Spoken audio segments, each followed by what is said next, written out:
Welcome to Leaders of Tomorrow, India's only daily television platform for small businesses. We bring you the right information to empower you, the SME entrepreneur. I'm Sunanda Jayaseelan. On tonight's show, we're bringing you the top trends for FY'20 when it comes to hiring the right employees for your business, as well as what you as an SME employee should keep in mind when it comes to skilling yourself as well as applying for the right jobs. Let's quickly introduce our panel tonight. First up, and let's start with my immediate right. I have Bansi Raja. She's HR Director and Chief Happiness Officer at GoZoop. We also have Pooja Chadda. She's the founder and CEO of Extra Mile. To my left, Abhijit Mukherjee, CEO of Monster.com, APAC and the Gulf region. And Mridvika Rai Singhani, Managing Director, India at Shortlist.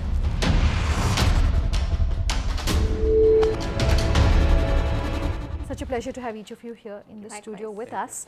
As always, I want to kick this panel off by very briefly asking the three of our entrepreneurs here. Monster, of course, doesn't need much of an introduction, to talk to our viewers about what it is you do. Very briefly, let me come to you first, Bansi. If you can introduce what GoZoop does to our viewers. Yeah, GoZoop is an integrated marketing company, and we offer creative solutions to brands for their marketing challenges. Sure. That's essentially what we do. Okay. At Extra Mile, we work with clients to build happy workplaces, and that we do through skill building sessions, experiential learning, and employee engagement. Okay. Shortlist is a talent acquisition partner for a lot of growing startups and small to medium organizations. We help organizations source talent and then put them through assessments that are competency and skill-based assessments, which help them to make objective and data-driven hiring decisions. Okay, we love data here on Leaders of Tomorrow, of course. And Abhijit, maybe I can come to you, but this is open to everyone on this panel. Sure. And I want to talk about the figures that we've picked up from a CMIE report that says most of the unemployment, and we have to put that on the table as well, that most of the unemployment has been seen amongst uneducated rural women.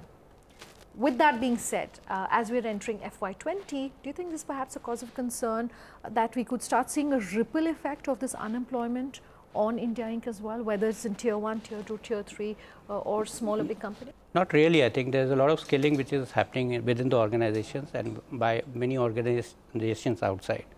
So a lot of people are getting skilled and they're coming into they are reskilling themselves for better employment.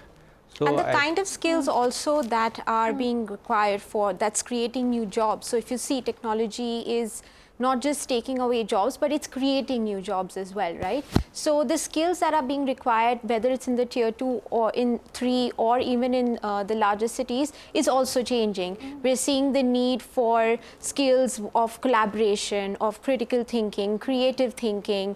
We're seeing skills of agility and speed, because everything's changing so fast. So the traditional skills, which were the technical skills, of course, will help you put, the foot at the door. But what will help you stay there are your people skills.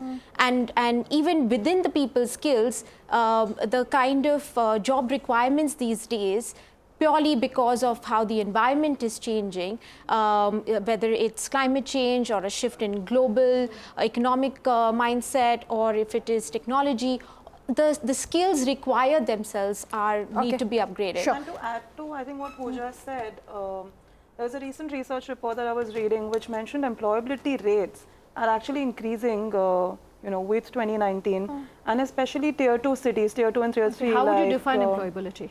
The ability for someone to actually be able to provide their services to a job, and have the required skill sets. Yeah, have the required skill sets. And I think Tier 2, Tier 3 cities like Haryana or an Andhra Pradesh, I think, are doing really, really well, where the audience is there owing to education, owing to better skill training gaps and all of that. I think the quality of talent is definitely getting better. Okay, fantastic. I just want to also talk about the fact that, I'm referencing LinkedIn's workforce report for H1 in India, H1 of 2018. And they're talking about some sectors which are definitely have seen growth and are and have been doing well all of 2018, and some not so well. Education has been leading when it comes to hiring. The number of people who are entering the education space. What is not doing well, according to this report, is e-commerce, is real estate, is construction, etc. Do you think these are perhaps maybe trends that we can expect going into FY'20 as well?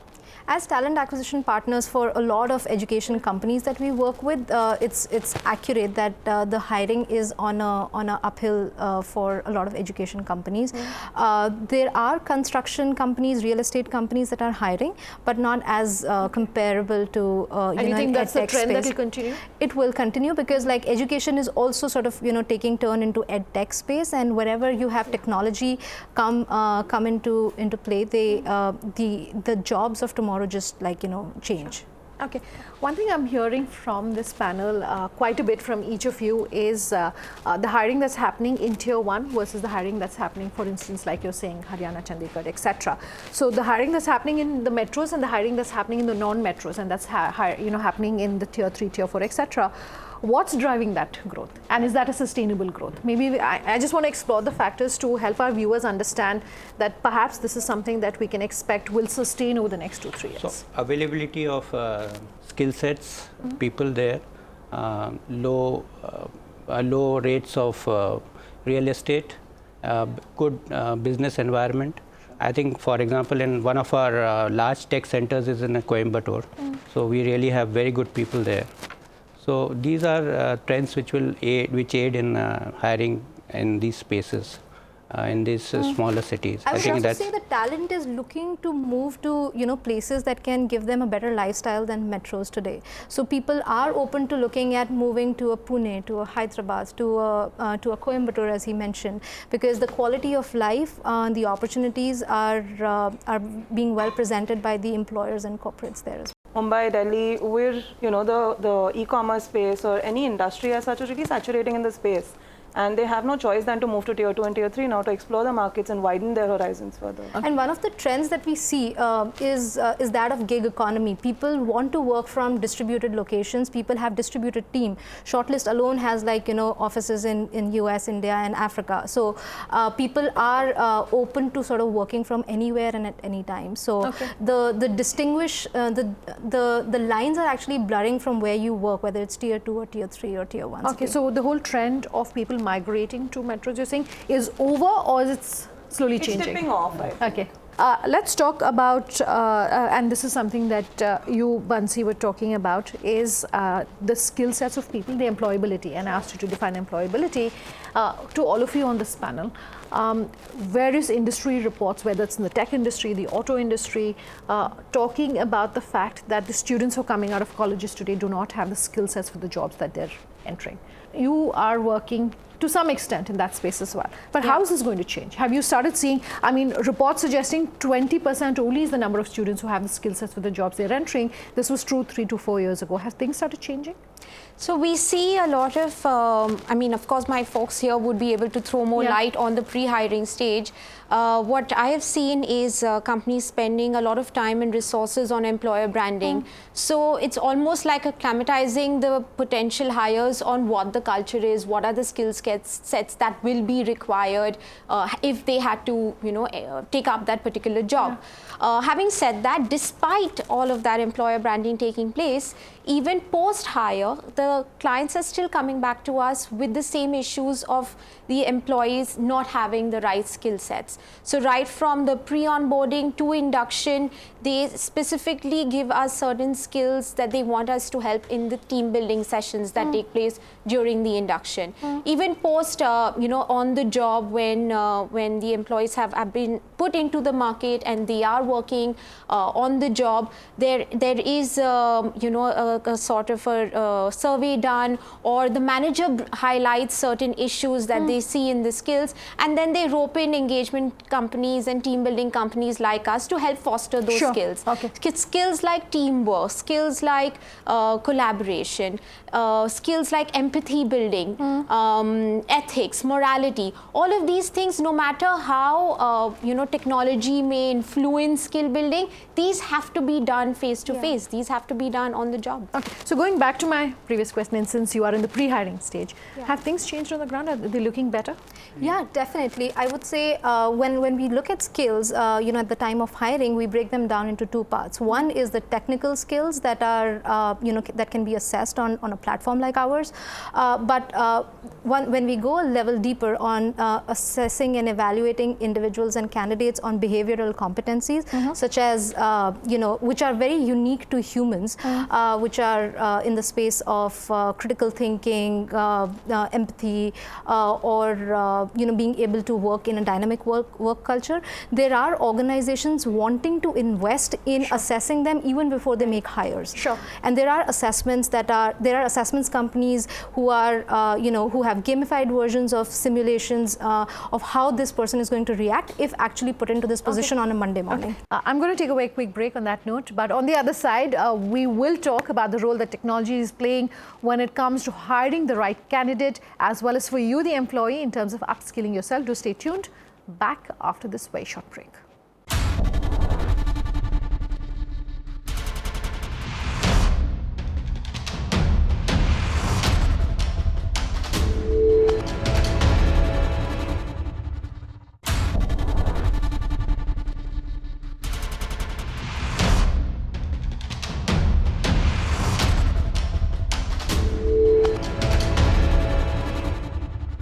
Welcome back. You're with us here on Leaders of Tomorrow, and tonight we're breaking down FY'20 hiring trends for small businesses.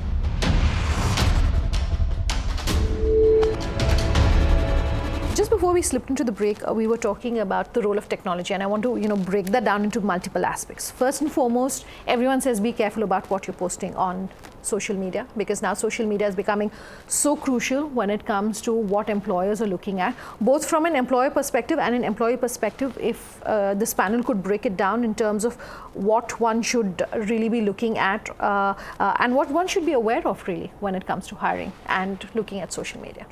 Well, I can start with talking about the job descriptions when people want to hire for a particular role. Gone are the days when candidates would consume 2 to 3 pages long worth of PDF and Word documents. People are used to scrolling through the feeds and getting as much information as they can about the organization. So multimedia job descriptions, which give you a quick connect with what the culture of the organization is, are in the trend. Okay. People who used to consume the regular job descriptions in 30 seconds are now spending more than a minute and a half looking at and engaging with multimedia content on job descriptions. So organizations are investing in putting out what the culture of their organization is even before they start engaging candidates, and specifically for startups and small to medium organizations, because they don't have that brand pull and recall. They are investing in creating brand collaterals that would act as job descriptions. Okay, so for employers, social media is definitely important. For employees, what should they be aware of? So I think the employee should be aware of which organization to go after. So they should be knowing what the companies are looking for and while they are hiring. Today, a lot of employees are using a lot of tech tools. For example, they are using it to screen biases, to check psychometric analysis, etc. And we have tools around that which people use it. People should be aware of what to go for and how to look for jobs and what other employees are looking at, because they should know about the company, what jobs they fill their skill sets, what they are good at. I think those are important things. Okay, Pooja, are a lot of small businesses on board with why it's crucial to use technology, social media, etc.? Are you working with a lot of small businesses? Yeah, so in fact, technology works the best for small businesses because it's so cost effective. The reach is excellent. What it would cost them to do face-to-face interaction over, let's say, a high tea with a handful of 30 employees, they're spending 1/4 of that to engage with their employees across the country digitally. So of course, digital is the future of work, and also there are opportunities for SMEs to even spend no money. For example, there are these leadership sessions and mentoring sessions that are being offered, and that is something that we encourage the SMEs to do absolutely free of cost. If they are able to develop a culture of learning, if they're able to develop a culture of being flexible and developing these skills right from the start, then the leaders themselves become, take the forefront. They take center stage, and we encourage them to organize mentoring sessions right from the time that the employee first joins the company. Sure. I also very quickly want to talk about something that a lot of SMEs tell us here on the Leaders of Tomorrow, and that's the fact that once you're out there in the market as an employer looking to hire employees, a large percentage of them seem to want to move towards startups. So SMEs who are in traditional industries tell us, even if the salaries, for instance, are matching, those are just seen as, more exciting, and therefore they're not in a position to compete effectively. Your advice, perhaps, for SMEs, manufacturing space, etc., to say this is what you should do if you want to hire. Effectively hire and reach out effectively. One of the things they should do is to create a digital presence. It doesn't take a whole lot to sort of have a LinkedIn page or a social media page on platforms like Glassdoor, because about 70% of young folks look at Glassdoor ratings before they even make a decision to go and interview at an organization. So it's very important for traditional SMEs to have digital presence, because every job seeker is looking for jobs on mobile these days. Okay, Bansi, you were talking about some of the policies that we're seeing in India at this point on the part of startups like yourself, and the reason, in fact, we were very keen on having Gozoop on this panel is because you've introduced the concept of mental health days at the company, and you offer leaves for that.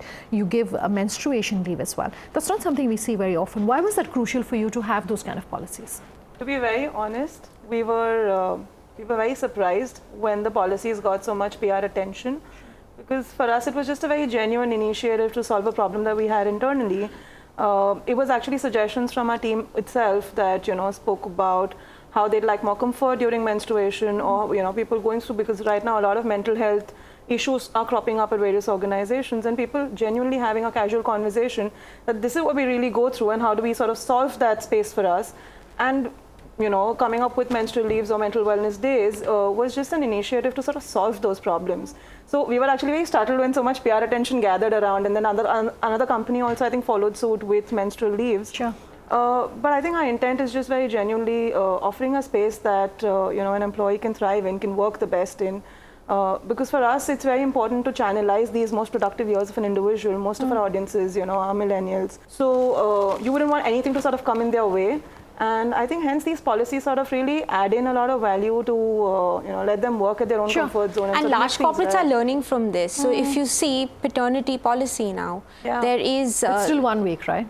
Yeah, and now they're extending it. So a lot of companies are trying to match up. Of course, they wouldn't be able to match up to a maternity, but there is an effort towards that. What needs to be done to impact the ecosystem from an ecosystem standpoint? And maybe I can come to you first, Abhijit, as we're closing this panel down. From an ecosystem standpoint, what needs to be done to either develop talent hubs or to ensure that employees are being hired by businesses also need to be retained by these businesses? So what do you want to leave our viewers with? So I think it starts with hiring the right candidate. So you should use a lot of tech and digital trends which are happening around the world to really hire best, because you can't getting a bad hire is very detrimental for the business.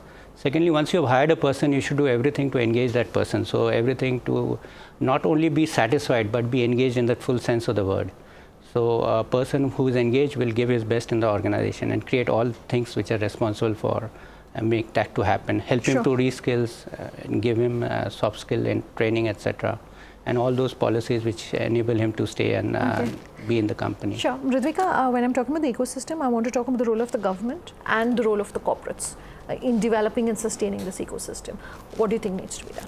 I would add a third dimension, which is the role of society as a whole, because when you talk about diversity and inclusion and you talk about women participation in the workforce, we have sort of stayed at 25% for the last couple of decades and rank about 120 out of 130 countries who've participated in the World Bank study. So in addition to the government and corporates, I think it is the societal norms that also need to change and show some empathy to bring the inclusive workforce into the workforce. Sure. Would you agree? It's Pooja? 3 words: engagement, engagement, engagement. So I would say it starts right from the time these guys are done with their work when they give the offer letter, because even from the time that an employee receives the offer letter to the date of joining, there is a 30 days or a 15 days lead time, and you could have spent so much time and resources on getting the employee prepared to accept that offer letter, and those 30 days might just change the whole game. Sure. So engagement starts right there, and I would encourage firms, even SMEs, to purely adopt those kind of engagement ideas that the larger corporates are doing. It's not that it has to be expensive, it can be completely free of cost. Okay. My thoughts, I think I want to build on what Pooja said earlier about soft skills being the most important factor while making hiring decisions and sort of changing the whole ecosystem. One of the best books I've read recently is Jim Collins' Good to Great, that talks brilliantly about level 5 leadership, talks about the key attributes that make successful hires, and I think that is where soft skills has the most important role to play. And because if you hire right with the right competencies and the right checklist in place, you're obviously going to sustain the employee for the longer time. The retention rates are going to be higher than attrition. So I'd really focus on soft skills being the most important driver in the entire ecosystem. The more people focus on empathy, on communication skills, on Continuous learning. Yeah, on continuous learning, on critical thinking, on problem solving, on having a right attitude. I think if those things are in place, upskilling them technically is the easiest to do. All right, thank you all very much for being with us here on the show. There's so much more to talk about when it comes to hiring trends, but we've run out of time on this panel discussion. If you have any feedback for us, here's how you get in touch. leadersoftomorrow@timesgroup.com is our email ID. On social media, Sunanda_J and LOT_ET Now on Twitter, Leaders of Tomorrow and ET Now on Facebook. That's all we have the time. Thanks so much for watching. Do stay tuned. Much more coming up.